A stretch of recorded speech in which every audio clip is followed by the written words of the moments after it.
Oh, yeah. Oh, yeah. Yeah. I'm an ass. All right, my first guest recently made her Broadway debut in Sweet Charity, earning some great reviews and a Tony Award nomination. Thrilled to have her on the show. Please welcome Christina Applegate.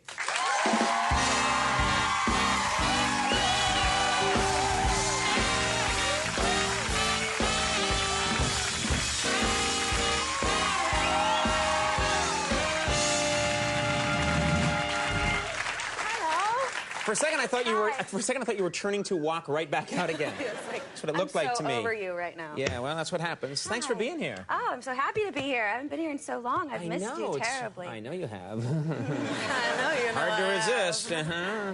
I'm all man. This got awkward real fast.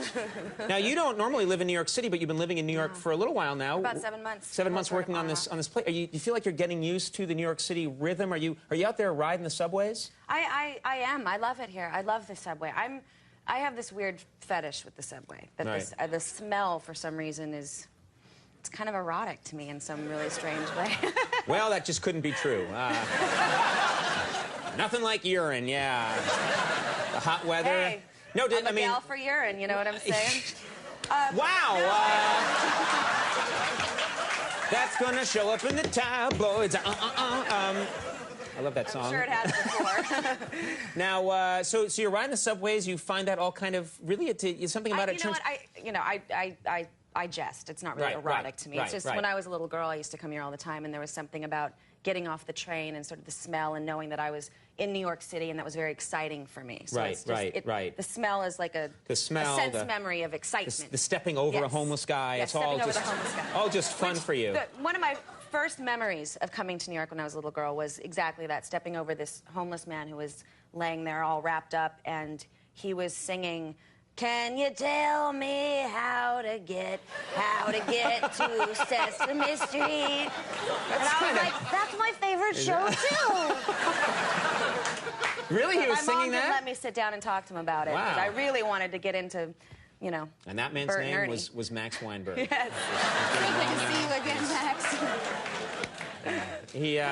Now, you're doing 8 shows a week now. 8 shows, yes. Which is a lot.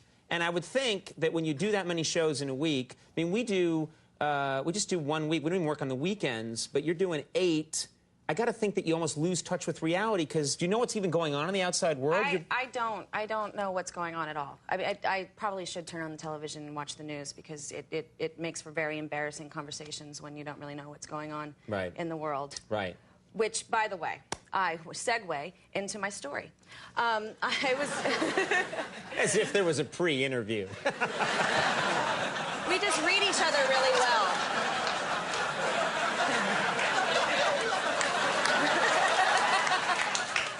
Wait, what am I supposed to say?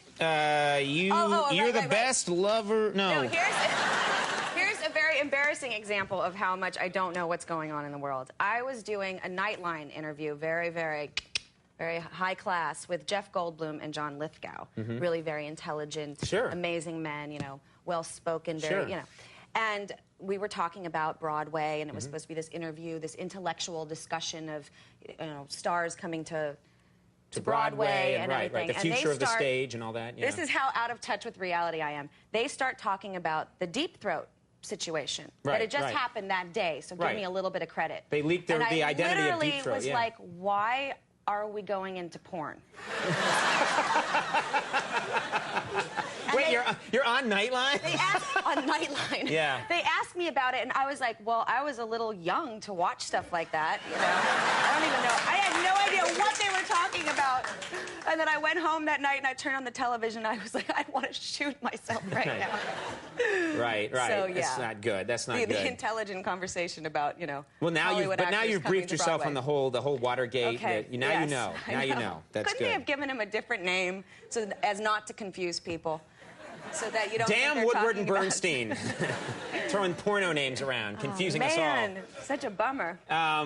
Sweet Charity. Let's talk about Sweet Charity. Yeah. This is I think it's a great show business story. The show's about to go on. You're about to sort of, open the show here on Broadway, and you break your foot. Yeah, I broke my foot on stage in Chicago in one of our preview performances. And people were saying, well, we got to stop the show now. We got to just cancel. Yeah, it was really a domino effect that once I broke my foot and then I wasn't going to be in the show for a while, people weren't buying tickets, so they closed us down. Right. So what but did now What did you do? You said, because in the old show business movies, something like that happens, and the actress like tapes her leg up and says, no, I'm doing the show. And there's always a guy with a cigar that says, you're a real trooper, kid.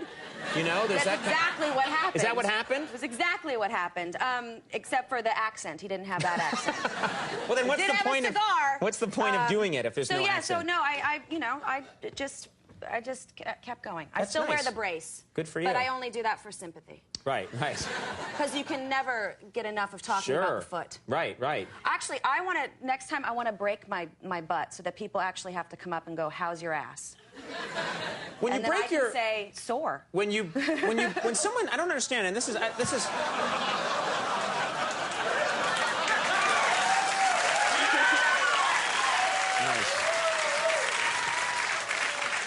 that's what I get every day. I get, how's the foot? How's the foot? About 100 times a day. Right. I want to mix it up. I don't want to, this is probably How's your ass? huge waste of time. Good.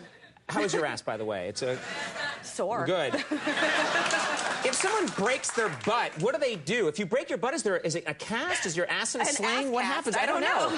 Those are things I don't even know. Maybe that's where the term came from, your ass in a sling. Maybe. Wow. Right? Incredible. Amazing. We need to get back to what they wrote. No. They didn't write anything. This card's just for show. Christina Applegate. Yes, sir. Thank God. Thank God that's there. I wouldn't know what's going on. Now, one of the things I'm curious about with Broadway, I've never been on a Broadway show. I've always wanted to be. And you haven't been to mine either, so I'm a little ticked about that. I'm a very busy man. Look at me here. Do you think that we just make up this comedy at the last second and throw it out there? Yes, we do. But I'll get to the show. Now, you'll see. I'll get to the show. I don't get out much. I know you will. If I went to the show, I'd get mobbed, and the crowd would be like, oh, my God, there he is. And you know what I mean? It would be like Beatlemania. But anyway, you don't want that. You want the audience focused. Exactly. Yeah. Don't laugh at that. That's sad. I'm sorry. But here's my question about it. There's these famous matinee shows on Broadway where a lot of elderly people come. Yes. And I'm curious, what's that like? I mean, what's it like when the whole crowd is in their 70s and 80s? Does it make we know that this is what it's going to be like. And we have this lovely stage manager named Steven who always stands with me before I go out. And he always says, it's a matinee. They laugh on the inside. And that's so I remember that they're not really going to laugh at anything. They don't laugh as much on the inside. Right. Well, because they could get hurt if they laugh. You know? Right. You don't want anyone to be having a stroke in the middle of your show, so they laugh on the inside. Do they literally. shout things out like, what's happening? I hear them all the time, like, oh, she's adorable. Well, that's nice. Yeah. Do they ever say, I'm old? No.